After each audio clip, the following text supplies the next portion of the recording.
क्या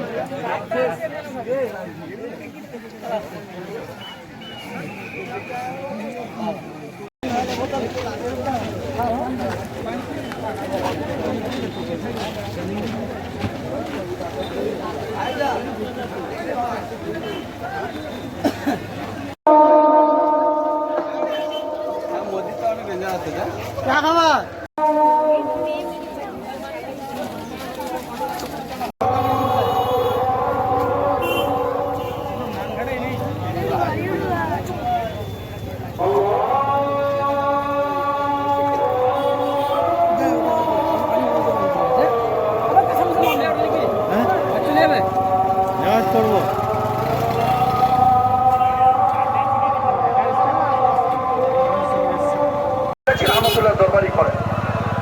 আল্লাহ রাব্বুল আলামিন এইভাবে জিহাদ আমাদের করার তৌফিক দান করেন জিন্দেগির আখেরি লামহাত পর্যন্ত।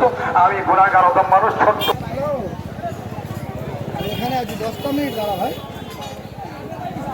এটা কি তুই কোথায়? বদরের ময়দান রক্তে লাল হয়েছে, আপত্তি কিছু নেই। বদরের ময়দান লাল হয়েছে, কোনো আপত্তি নেই, কিন্তু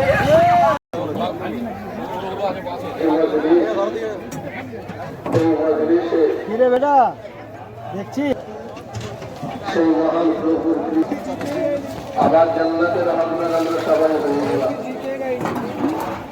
আলহামদুলিল্লাহ আমরা যখন আলহামদুলিল্লাহ বলবি, সুবহানাল্লাহ বলবি, আল্লাহু আকবার বলবি, আল্লাহ তাআলা আমার আপনার জন্য ফেরেশতাদের কাছে গর্ব করে বলে, হে ফেরেশতারা, তোমরা এক সময় বলেছিলে না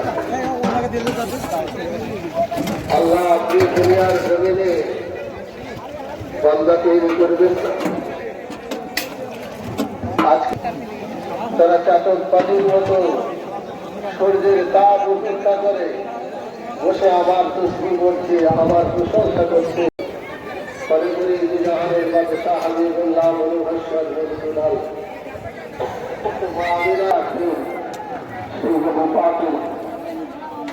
সম্মানের সঙ্গে সবাই তার কথা বলার মতো যোগ্যতা উনি আমাকে বলেছেন।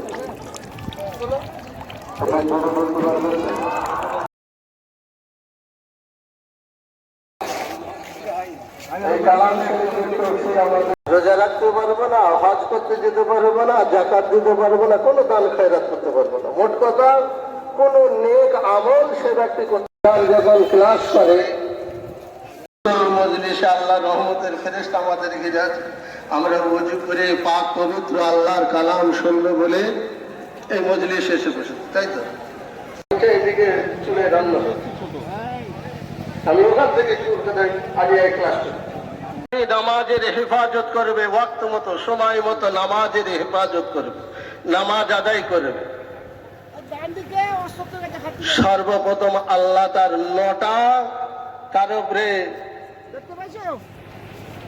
রহমত দান করবে। তার মধ্যে একটা রহমত হচ্ছে সর্বপ্রথম আউয়ালুহা ইউহিব্বুল্লাহ, আল্লাহ তাআলা ওই বান্দাকে ভালোবাসতে শুরু করে দেবে। সুফি আজম গছি রহমাতুল্লাহ আলাইহি বললেন যে তোমরা বিনা কাজাতে 5 ওয়াক্তের নামাজ আদায় করো, এটাই সদকায়ে জারিয়া। ইসলামের গাড়ি নিয়েছে আমি আপনি যদি মানুষের ব্রেন দিল, এই মেমোরিটা দান করলো, এই মুখ দিয়ে আর কথা বলতে পারবো, এই হাত দিয়ে আমি আপনি কি করেছি না করেছি, এই হাত থেকে ধরা পড়ে যাবে জিনিসটা নিশ্চয়ই আল্লাহর খুশি করে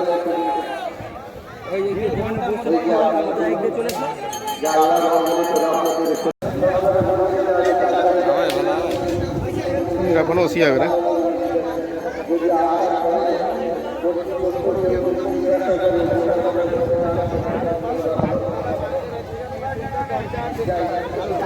নাম বললে আল্লামা সিরিন রহমাতুল্লাহ আলাইহি বলছেন যে এই স্বপ্নের ব্যাখ্যা তখনকার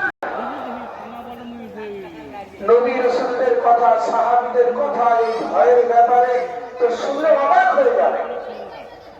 হযরত সাইয়েদনা আবু বকর সিদ্দিক রাদিয়াল্লাহু তাআলা আনহু